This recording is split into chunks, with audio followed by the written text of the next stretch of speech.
Hey everybody, it's Charlie from Daily Motor, and I've been spending the last week with the brand new Kia EV9. This is the top of the line GT line model with just about every option you can throw on here, and let me tell you, there is a lot to talk about with this car. I'm going to try to organize my thoughts as efficiently as possible and tell you everything that's been swirling around in my head the entire time I've had this vehicle, because this is a pretty darn big deal. It was the North American SUV of the Year award winner for 2024 model year. It's Kia's first larger electrified option here, big time, kind of mid-size 3-row crossover sort of vehicle. And it's one of the first realistic options for a family hauler that's electric. You've got the Rivian R1S, which I've been asking Rivian to get into multiple times to no response.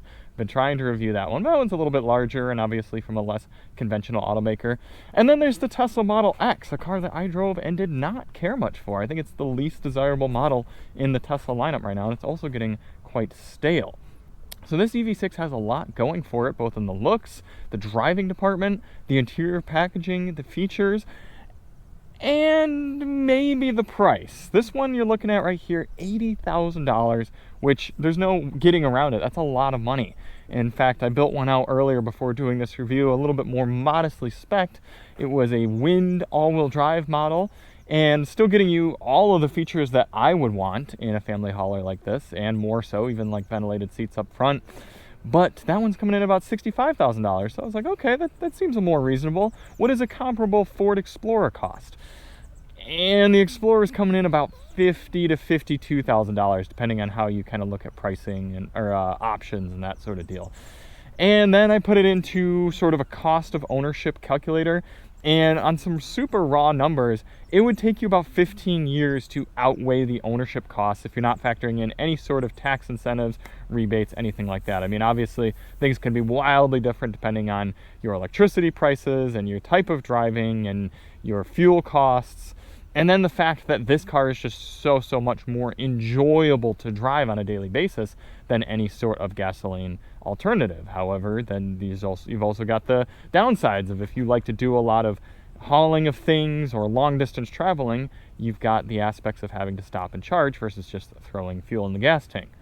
So there are a lot of pros and cons to talk about with the EV9, but what's really struck me is how nice the interior packaging has been and how nice this car has been to drive. I've pretty much just been driving this car as one person, not really taking along much stuff, mostly evaluating the different aspects of the vehicle, and Alyssa has driven with me a few times in the passenger seat, and I do really wish she could be here to give input on this review, because she is a woman who has to daily drive her car to and from work, and since getting her an electric vehicle, she has never wanted to go back to gasoline. She loves the zippiness of her Chevrolet Bolt EUV. She loves the fact that she never has to go to a gas station. She never has to be on her way into work and go, oh crap, I need to stop, take 5 minutes out of my morning to stop and get fuel. She never has to be leered at the gas station if she's fueling up at maybe a more seedy area or anything like that. She simply leaves the house, zips away up to 55 miles per hour right away in her car, and off she goes. And that is what I think is going to justify some of the price premium here of the EV9. This car can take you and your family and their stuff and get you right up to the speed limit so quickly and so smoothly, and then bring you right back down to a stop, regenerating that kinetic energy back into the battery. So you're doing it more environmentally friendly in terms of fuel usage, more smoothly, both accelerating and decelerating, and at a lower out-of-your-pocket cost from a day-to-day experience. So let's take a look around a little bit with the packaging and then go for a drive. First things first, right off in the back corner, I love having this, a power charge door. So many newer cars, electric vehicles, are coming without power charge doors. And I kind of understand that, yeah, if you had this in a cold weather situation, it's possible it would freeze up. But it's so nice to be able to just walk up, tap it, it opens up, and then you can even close this from the inside if you forget. And it tells you, oh, you've left the charge door open, you can close it from the inside. A lot of you, if you've owned electric vehicles, know that hassle of, okay, you unplug your car, you go get in, then you realize you've left the charge door open, you gotta get back out, go close it. Popping open the power lift gate, you're greeted with a moderate load height. I think for this size of vehicle, yeah, It's not super high, but not super low, somewhere in the middle. At least it's a flat load surface. So if you're sliding dog food bags or big strollers or something like that, there's not a lip you have to deal with. You've got a small bit of underfloor storage there for maybe your charger or a few roadside assistance items. What else? We have the ability to adjust the opening height right there. We have the ability to fold down the third row seats manually, quite easily. Look how nicely that works. And then to fold them back up, grab in. I will say if you're a small individual, you might have trouble reaching in, especially when this happens. I'm 5'10" and can just barely reach that, so that would be a little bit of a pain. But you bring that back up. And you have the ability to fold the second row power. And I like that because these ones obviously easy to just go like that, fold down, and then the second row fold with power, and you get a fairly flat surface there if you want to put big items in the vehicle. This is also nifty depending on your usage. The ability to have a wall style outlet there so you could power things off of your vehicle. This isn't going to be as powerful as the V to L adapter that you can plug into the charge port and then power, like generator style power off the vehicle. But this would be nice for a little inflator in the back or some sort of cooler maybe. Door handles slide in while you're moving in order to make the vehicle a little bit more aerodynamic. Very large opening here. If you're somebody putting in a rear-facing car seat, look at how large this door is, the door opening, and how wide the door opens. So get a car seat into this spot. And then this is, again, there's the super high-end models, $80,000, a lot of power options here, but a lot of the must-have features are standard in the lower models as well. So if I want to bring this seat back up, it's going to be the best way to do it. Can I press that? Yeah, look at that, one touch. Seat comes back up. Oh wait, that's actually taking it forward. Okay. So there's the power ability to slide the seat forward. Climb it back in. You wouldn't want to have full-size adults back here for a long period of time, but kids, obviously, it's going to be totally fine. Yeah, I could sit back here, move my feet around a few different positions. It's actually really not bad. Headroom is totally fine. It's just a little bit cramped from a leg and knee perspective, but littler kids are going to have absolutely no problem back here. We have a little bit of cup holder action. I am a bit surprised to... Oh, no, there it is. USB-C port is right in front of my face. I wasn't noticing it. So you got USB chargers back here and air vents. I know that's important, keeping kids cool. But coming up into the second row of the six-passenger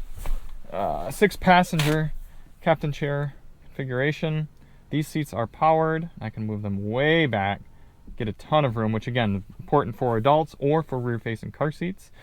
This is kind of cool. Center console that comes out and then slides to open even more. So if your kids want to have a bunch of snacks back here or video game consoles, a lot of different things, they can put them in there. And then it comes out this direction as well, even further. So maybe you got some snack action going on top. Slide the whole thing closed.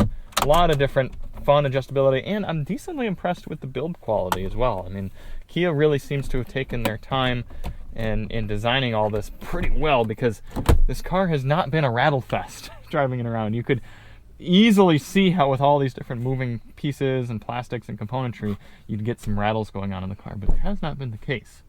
We've got a dual sunroof setup, so I've got a sunroof right here that would open from the front and then another one up there.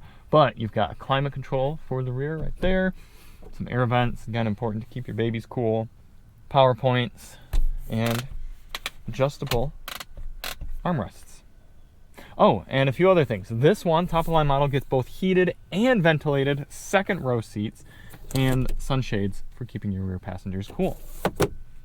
And auto up and down windows. I mean, you're really getting a lot. They've gone all out with this car. And yeah, you're paying a hefty price, but you're getting a good amount of features for it. When it comes to electric vehicles, a lot of people are curious if you have a frunk. Tesla is big on making the frunk useful. We have appreciated having a frunk in our Model Y. This car, a little bit of storage space, and that's just enough. Again, you could put a charger up here. This is that V to L adapter I was telling you about that you can plug into the charge port, and then you actually get a full style wall outlet that you can plug into here, right there, and then you can get a lot of power. Actually, no, only 15 amps? I thought you could get more than that. So I guess it's the same as the plug in the back. I thought we were getting more to look into that. But you can put a little bit of stuff up there, take advantage of that space. Now, some of you may or may not know that Kias and Hyundais and Genesises technically, have a smart park feature where you can move the vehicle from your key. And oftentimes this seems like a gimmick, but a lot of gimmicks don't seem useful until they are. And I actually have utilized this feature 3 separate times in useful real world scenarios just in the last week. Most recently was last night. I was heading out to meet some friends at a restaurant, and I pulled into a parking spot, and it was a tight spot. It was one of those situations where there were cars on both sides. They were both intruding a little bit on the parking spaces, but I wanted that spot, so I backed the car in. And then to get out of the door, it was really tight. I had to like barely squeeze the door up against the other car and then sort of wiggle myself out. So it was going to be inconvenient getting back in the car. So instead of repeating that process when it came time to get back in, I simply started the car up here with the key, get some light flash action there, and then pressed and held this button.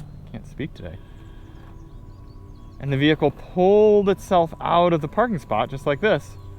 So it was coming out, coming out, coming out. There's no traffic coming, so I'm fine. And then once the door was fully clear of the car next to me, I released, walked up, pressed this, and got in the car. So not only did I use it in the parking lot, but I used it twice in my garage, because my garage is fairly tight this week with motorcycles in there. So I was able to pull the vehicle in and out of the garage simply using the key. It was pretty nice. Here we are inside the EV9. I have been really, really happy with the interior layout in the front of the car. Let's start way over here on the left. This all fairly traditional, this fairly traditional. But if you look right here, we have real hard physical control buttons for all of our heated and cooling seat and steering wheel applications. So I can turn on my seat heat, seat cooling, and 2 different stages of heated steering wheel without messing around with anything in the infotainment, all physical right here. Definitely like to see that. Also have some seat memory, that's pretty standard. Then you get this big steering wheel in front of us with, again, real physical buttons, volume, slider controls, like having that. Very easy, straightforward to use. No sort of haptic, kind of having to slide your sweaty thumbs over anything. All right there. Then making it into the front center console area here for the infotainment. Physical adjustments for temperature, fan speed, and fan blowing area. Physical volume roller, like having that. And a little screen dedicated solely to climate control. So if I turn the climate on, right there, it's telling me my temperatures. And I can use this and turn on and off different functionality right here from this side screen. It's not like the Kia EV6 where you have to toggle it on a separate menu. It's not like a lot of other EVs or new cars that climate controls are buried into a screen that's going to take time to wake up. No, physical and separate. That's how I like those type of controls. Next, taking a look at this center console layout. Got some storage space here, wireless device charger there, and then big cup holders that you can slide out or just use this larger center area for storage of things. More things storage down here deep, and instead of just having this be an open area for stuff to slide around when you take a corner, Kia has put a little bit of a tray area in there. So I would imagine if Alyssa were getting in here, she could drop her purse right down there in the center. I know she likes to do that. A good amount of places for things, and that's so important in a family hauler, or really any vehicle. If you're using it for road tripping or daily driving, it's good to have places to put your stuff. Kia finally has wireless phone projection, so Apple CarPlay, Android Auto can be done just from your phone, being in your pocket or on the wireless device charger. No longer do you have to snake some ugly, unsightly cable right through the car, but of course you still can plug it in, get your charge, get your reliable connection, but it's nice to have that wireless option. Camera rearview mirror, I like to have that. This is how it would look without the camera. Okay visibility out back, but obviously if you got tall kids or something blocking your view, that's going to be an aspect, but flip that and you've got a nice camera. That's only coming in some of these top level models. Another thing that's only coming in these top level models is the ability to put this seat in kind of a full recline mode. I've actually got a little bit of a thigh rest right here that's going to come out. I suppose this would be if you were maybe waiting in the kid pickup line or charging up your vehicle. You could put yourself into this sort of lounge position. It's a little bit gimmicky and not something that I'd really be interested in paying extra for. I wouldn't need it in my car. It's not that hard to just recline your seat manually. But again, Kia's trying to justify this extra price. Okay, let's take this thing for a drive, because that is another aspect that is just really a selling point for the EV9. Putting it into drive is a little rotary stalk back here. Like that it's not taking up any valuable real estate in the center. Rotate it forward and off we go. Should also point out that this top level model has a 360 camera right there. So if you wanted to look out for kids' toys or pets, or just make sure you're in between the lines when you're parking in a parking spot, that's definitely nice to have. And it's nice that it's quick and easy to access right here. I'm looking at you, General Motors, where you gotta tap 3 different icons on your screen just to get the camera to pop up. No, very easy to hit it. If you're coming into your garage or something, press that button, you got your camera. This has been one of my annoyances with the EV9, and it applies to all the different Korean electric vehicles. You have the ability to turn on this I-pedal that is essentially one-pedal driving. It allows the vehicle to come to an entire stop, and the strongest regen, essentially, making it so you can pretty much drive without using the brake pedal. However, this feature turns off every time you take the vehicle out of drive. So if I were to come to a stop, put the car into reverse, maybe I'm backing up toward my mailbox or something, or I needed to grab something from the house. All right, I do my backing up, then I put the car back into drive, and I go to drive away, expecting the vehicle again to bring itself fully to a stop. All of a sudden, I-pedal's not working. It's not bringing me to a stop. I see that as a safety issue, and it's possible that Kia has changed this, and now there's some way you can change that in the settings, but I've looked around in the settings and have not been able to figure out a way to make it so that I-pedal stays on, regardless of how many gear changes you do. So that is frustrating. I wish they would change that. For example, Alyssa in her Chevy Bolt, she drives one pedal all the time. She loves that. The car just stays in one pedal drive mode every time she gets in and out of the car. It's just so smooth. It's for such a large vehicle like this to have such a serene driving experience. It's going to improve your day-to-day driving experience, I guarantee you. Just think about going into the school pickup line, and you're just quietly inching forward as the cars move forward, and it's just a nice, easy, progressive one pedal on, one pedal off driving experience. You're not adding any noise or smell pollution to all the little kids running around there. This is a nicer way to do family hauling. I'm even looking at this GLE 350 in front of me right here, and I know that there are certain aspects of that car that are more luxurious and more comfortable than what I'm in, but I know for a fact that the driving and braking experience is not as smooth as it is in this EV9. And I know that they're having to put premium gasoline in there that's probably around here, costs just about $5 per gallon. And instead, I get to fuel this thing up and pay about, what did I pay, $2.26 per kilowatt hour. So significantly cheaper to drive this around as well. So I've waxed a lot of poetic about the EV9, and I mean, there's no hiding the fact I do really, really enjoy this car, but it's not perfect. I mentioned the I-pedal issue.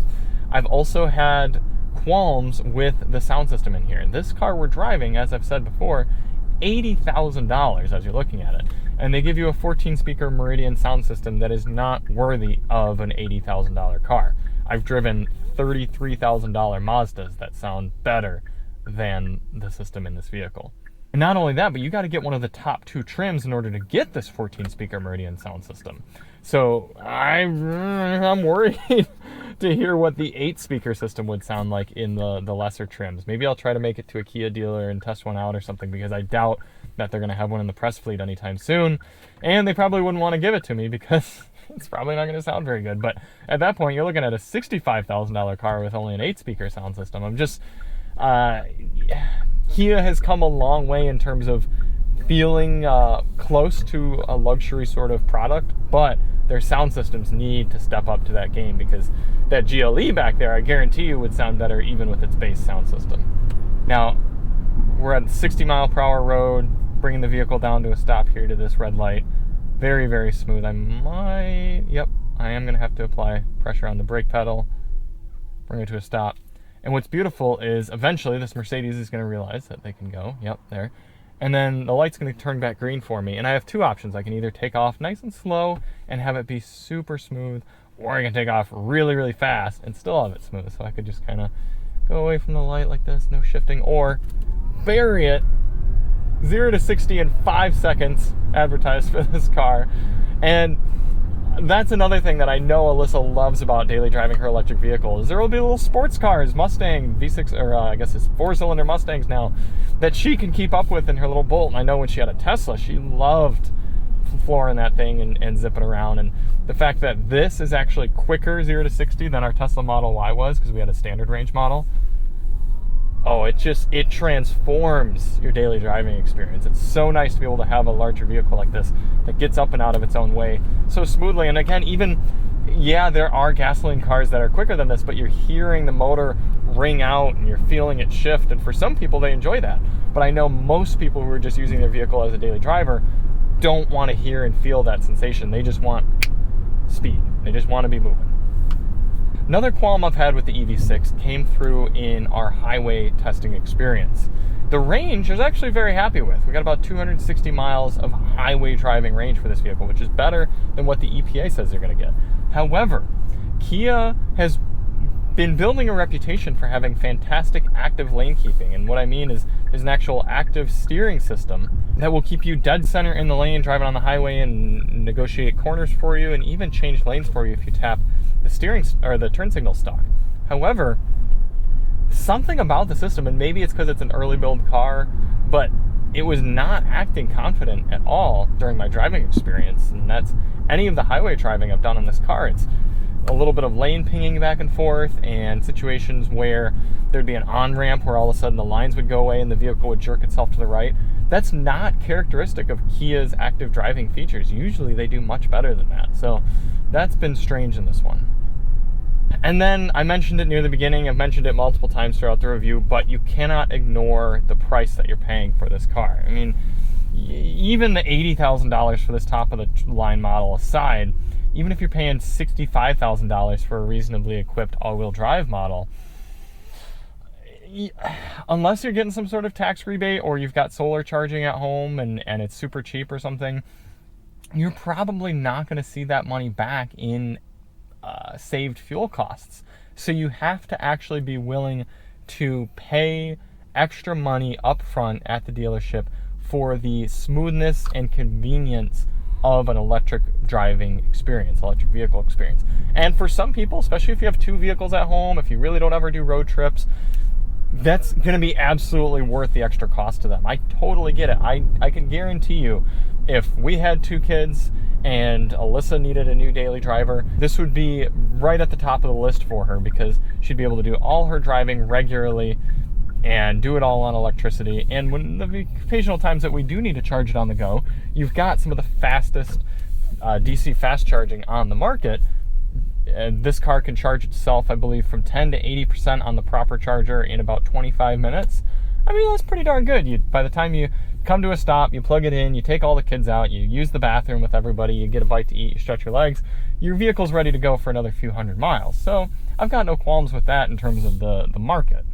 I'm just telling you, yes, this car has been one of my favorite vehicles to have on a daily basis, but I can't in good conscience tell you that it's a good deal for its price point when you could go out and get a fairly comparable gasoline version of this car for so much less money. So it's good if you are willing to pay the premium to have that electric vehicle experience, which at this point in 2024 is still a bit of a luxury.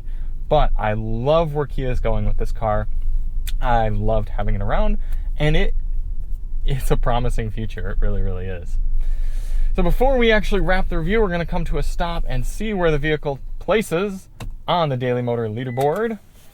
For those of you unfamiliar with the channel, we rank every car we drive for a week, our regular week-long testing cars, pretty subjectively. This is not the kind of objective sort of, oh, look at all the metrics and come up with a winner. No, this is more how much have I enjoyed having the car and how good I think it is. It is fairly subjective. So far the leader right now, Hyundai Ioniq 6, Toyota Prius, Audi S6, Tucson GLS, Range Rover. For me, the 2024 Kia EV9 GT line, this is a no-brainer for me. It's going boom right there at the top. It's it's the car that I've been most sad to give back so far of 2024. I mean, a lot of those cars were fun, but there are so many people I'd recommend this car to. Again, price notwithstanding, that's definitely tough. But if you want to pay for what I would argue is the best value in electric family haulers right now, this is it. Kia EV9. All right, well, thank you all so much for watching. If you do want to see more on the EV9, check the link below. I haven't mentioned it yet, but we've got a ton of videos. We got that sound system test, the fuel economy test, an infotainment breakdown, a few more videos, and those will all be linked below. And we'll see you on the next one. I'm Charlie from Daily Motor, and as always, EV Family Hauler on.